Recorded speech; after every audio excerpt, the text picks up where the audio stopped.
दे न दे, पशुपालन की बात जैसे ही करते हैं ऐसा लगता है जिसके घर में गाय वो सब गोपाल, जिसके घर में गाय का कुल वो घर घर गोकुल। जो ये बात करते कि इसलिए हम वृंदावन बनाने निकले हैं, तो आनंद से झूम उठता हर सभा हर स्थान पर। ये इतना उमंग देता है कि हमारे अपने लिए परमात्मा की दया से हजारों साल से अपने इस देश के अंदर ऐसा माना जाता दूध दही की नदियां बहती थी, लेकिन काल के प्रभाव में और खास करके गाय माता के दूध को लेकर मैं स्पष्ट बोलना चाहूंगा कि गाय माता के दूध के मामले में तो दूध फेट से लेंगे, ये बड़ी सावधानी से बोलने वाली बात थी। फेट मतलब केवल भैंस का लेंगे, गाय का लेते नहीं थे। जब गाय का दूध ही नहीं खरीदोगे तो गोपालन को बढ़ावा कैसे मिलेगा। अब जब ये शुद्ध रूप से बात आ रही कि केवल गाय का दूध खरीदेंगे, मतलब गाय का भी खरीदेंगे भैंस का भी खरीदेंगे। अभी तक जितने दुग्ध संघ थे, कोई गाय का दूध लेने के मामले में जवाबदारी के साथ कहना चाहूंगा, सारे के सारे दुग्ध संघ हाथ जोड़ते थे, भैया फेट के मामले में आ जाओ। ये अलग बात है कि दूध वाले पानी मिला के भैंस का दूध गाय का दूध वो टंकी टंकी चलाते रहते थे। यहां से लेके वहां तक गाय का दूध बाजार में मिलता था, लेकिन कोई दूध उत्पादक घर से अपना गाय का दूध बेचने जाए तो गाय का दूध नहीं खरीदते थे। मुझे इस बात का संतोष है, अब सरकार डंके की चोट गोमाता का दूध खरीदेगी और किसानों की जिंदगी बेहतर करने के लिए यशस्वी प्रधानमंत्री माननीय गृह मंत्री जी के नेतृत्व में आगे बढ़ेगी। हमारे लिए आज के इस अवसर पर अरे कितने प्रकार की समस्याओं का समाधान हो जाएगा इस आज के कार्यक्रम के बाद।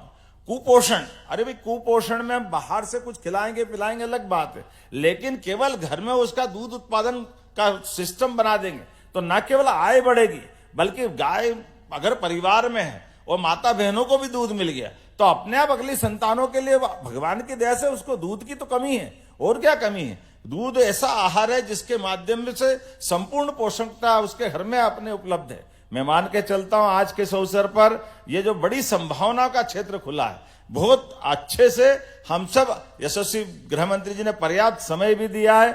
और जैसा कि हमने कहा कि कल अंबेडकर जी की जयंती है और उसकी पूर्व दिवस पर आज वो हमारे बीच पधारे हैं, तो सर्वहारा वर्ग के लिए जिस प्रकार से आप ध्यान दे रहे हैं, वाकई ये भूतो न भविष्यति। वर्तमान की सरकार जो काम कर रही है, छोटे छोटे काम, ऐसे काम जिन कामों को लेकर के दूरगामी दृष्टि से बहुत अलग प्रकार का लाभ मिलेगा। मैं अपनी ओर से दोनों विभाग को बधाई देना चाहूंगा।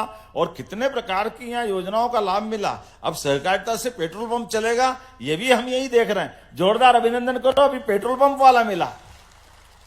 दवाई की दुकान वो सहकारिता संघ से चलेगी, सहकारी समिति से चलेगी। ये जो एक के बाद एक जितना दायरा खुल रहा है, फैक्ट्रियों के लिए भी जब अब जीआईएस हुई थी तो फैक्ट्री चलाने के लिए भी सहकारिता को जोड़ा है। ये बहुउद्देशीय वाकई बहुत बड़ा क्षेत्र है। मेरी अपनी ओर से पुनः आज के इस अवसर पर इस कार्यक्रम के लिए समय देने के लिए माननीय गृह मंत्री जी भोपाल की धरती पे पधारे।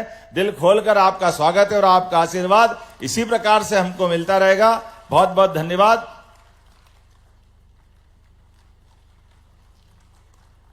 बहुत बहुत धन्यवाद माननीय मुख्यमंत्री जी। चाहे बात हो एक नए भारत के निर्माण की या हमारे यशस्वी प्रधानमंत्री जी के विकसित भारत के स्वप्न की, इन सब के केंद्र में जो व्यक्तित्व अपनी दृढ़ निष्ठा, तेजस्वी नेतृत्व और अद्वितीय दूरदृष्टि से मार्ग प्रशस्त कर रहे हैं, वे हैं हमारे देश के पहले केंद्रीय सहकारिता मंत्री माननीय गृह एवं सहकारिता मंत्री श्री अमित शाह जी। आपने सरल से जटिल और संघर्ष से समाधान तक की यात्रा को न केवल नेतृत्व प्रदान किया, बल्कि सहकारिता को एक जन आंदोलन का स्वरूप भी दिया है। डेयरी क्षेत्र का बढ़ावा और ग्रामीण बैंकों के सुचारू व्यवस्थापन करना, ये सारा काम कैसे हो सकता है। सहकारिता मंत्रालय छोड़कर सारा कोऑपरेटिव राज्यों का विषय।